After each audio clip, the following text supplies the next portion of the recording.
Onyx Don. Except my STEEZ know what the fuck going on. Yes, Lord. Damn, bringing y'all a motherfucking Sunday ticket recap. Just 2 games. Yes, indeed. Getting right into it, man. First game we had Adelaide versus North. What do you think about this coming in? Oh, go ahead. Coming in? Yeah. Coming into the game, I thought Adelaide still had some stuff to prove, I think, coming into this game.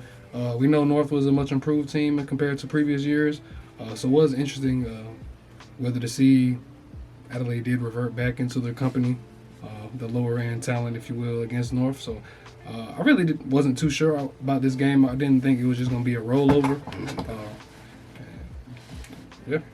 Yeah, so for me coming into this one, I think I was most interested to see what North was about to do. I guess also to see if Crow's going to hold up what they've been doing. I think, so far, they won every quarter of the year so far. So, not saying they've been playing the best talent, but seeing if they can stay consistent is definitely, something to look out for. So, that's what I was looking for Adelaide. But once the game started, Crows look like they got that shit together, man. Yeah. Unfortunately, Rochelle got hurt pretty early. He got a knee to the ribs. Tristan Cherry. Yeah. Who was injured himself as well, actually. Yeah, shit.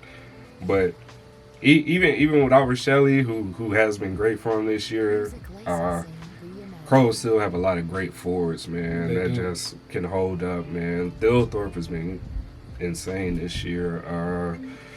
Unfortunately, Tex Walker has also been insane. Yeah, Tex been turning up. Even Darcy Fogarty is a third option as a tall, bro. They just have a potent forward line, bro, that seems to be clicking on all cylinders this year. We haven't quite seen them like this. I think Fogarty had like a down year last year, and Thilthorpe obviously wasn't who he is this year yet.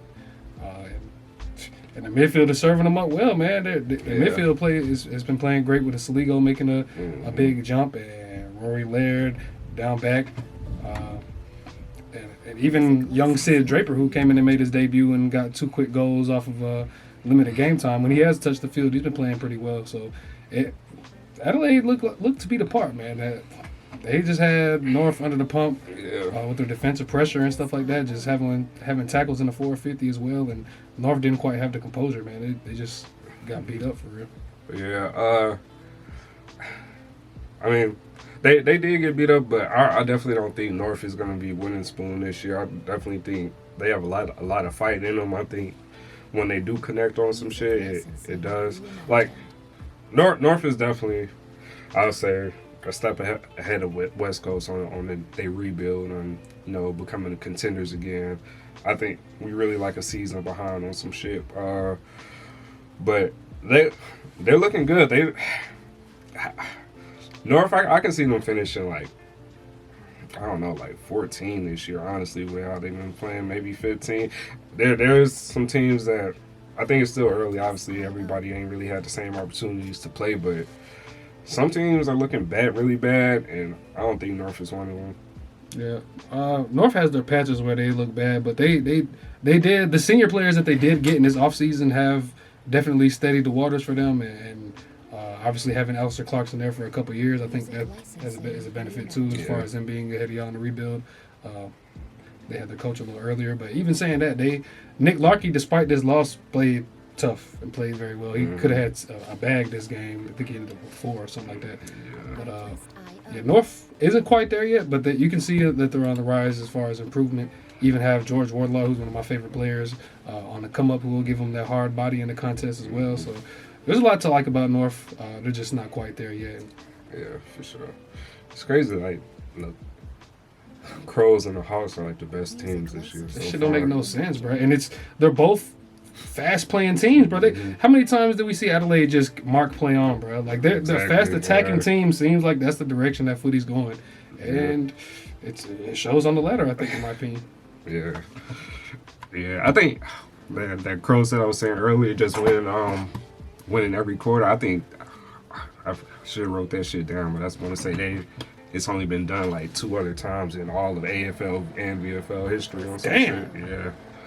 Yeah, it was a crazy ass stat. As far as like 3 games or what? Yeah, 3 games into to start the season? Or? to start the season, Okay. just winning all quarters, starting the season okay. type shit. Yeah. Damn. See if they hold up next week. Yeah. On to the next game and the final game of the round. We have West Coast Eagles versus Frio. West Coast all day, every day. Derby 60. Derby 60, man, and Frio is unfortunately catching up to us in that win-loss column. It's the first win of the season this year.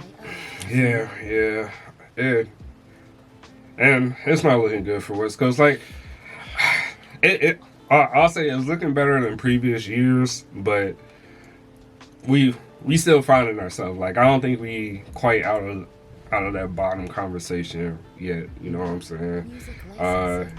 We do look a lot better. There's pieces falling in places, but yeah, we can't get going, bro. Like, if we get going and we lose it, is no coming back from that. It seems. I don't know if it's just the pressure or the fatigue that kicks in, but yeah, it's tough. Yeah. Frio just got way too much of the footy, bro. I think West Coast never was really able to get control of the game. Yeah. They still had a shot early in the fourth quarter just because Frio was wasteful with the opportunities. And we know that seems to be a theme with Frio. And they finished 15-16, so as the game went on, they still weren't as accurate as they could have been. But yeah, I think they were just able to have way too many opportunities, repeat entries, bro. I think the defensive pressure from West Coast wasn't quite where it needs to be yet. But all that's understandable when you have a first-year head coach and you have a lot of young talent. You're losing a lot of the senior players and looking more toward the future rather than instant gratification. So, I do really keep alluding to our pickups. Like, I really like Bakers. I really like Owies, and at this time it's like they're experienced. Like, I think they're who our younger players are looking up or having to look up to, because our vets that have been with us, they're not playing up to that level anymore. So, Baker and Owies, I really like what they doing. I really like Merrick this year. Merrick had a crazy game, man. I think giving the young boys a lot of this time will eventually pay off, though, bro. It's like I think that's what the future holds for y'all. Yeah, for sure. And I do like our young talent. Like 3-4 years, we keep everybody. I think we're gonna be a real force. Like Gimby, I think he can become phenomenal player. Still waiting on Hewitt though, man. Like, he was a sub this game, which I really didn't know why. I don't know if he's still beat up a little bit, but I'm hoping this year that he does take a step, bro. That's probably the key player that I'm really looking at for West Coast, because I feel like he's a talented player. He just got beat up by injuries early in the season. He's highly touted, and I'm hoping that he can put his imprint on the game, bro. Yeah, man, but for West Coast, it's going to be one of them years. I think it's going to be a lot to look forward to. I think we're going to have a lot of flashes this year, but I don't think it's necessarily going to translate it into wins or them 4 points every week. So, what'd you think about Harley? I really like Harley, man. I wish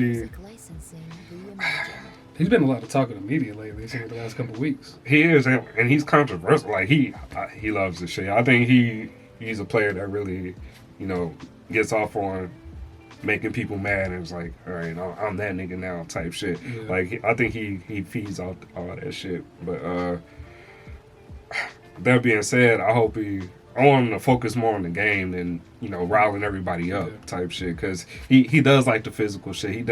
He's probably one of the first to start throwing jumper punches or give you a little extra hard shove or some shit. He knows he's a bully, bro. Yeah, and I like that, but he be sacrificing the game to do all that extra shit, and that's where the problem comes in. And he's not quite a young leader yet. Yeah.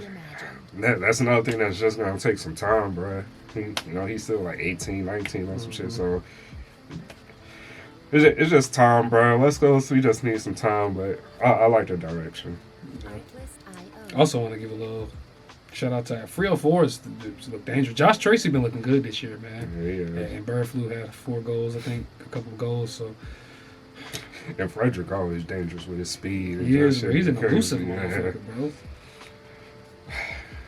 Shit. That's all I got, man. Myself as well. Hey, yeah. Other than that, man, y'all like, comment, subscribe, man. Shit, this was the end of the weekend.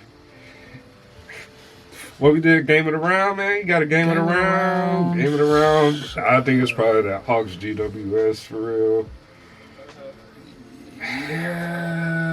Yeah. Because probably so. what else is in between for real? Damn, I need to put the scores up there. Lions Cats, maybe. Other than that, just them two, I think.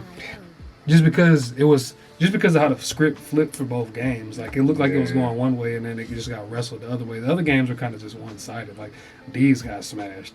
Tigers got smashed. Like Carlton any Carlton getting lost is not game of the round, so we're gonna put that there. Bombers got smashed. It's like there's a lot of smashings this week. Thought it would be a little bit closer. Bombers did the smashing, rather. Bombers did the smashing. Hey, yeah, shit, that's it, man.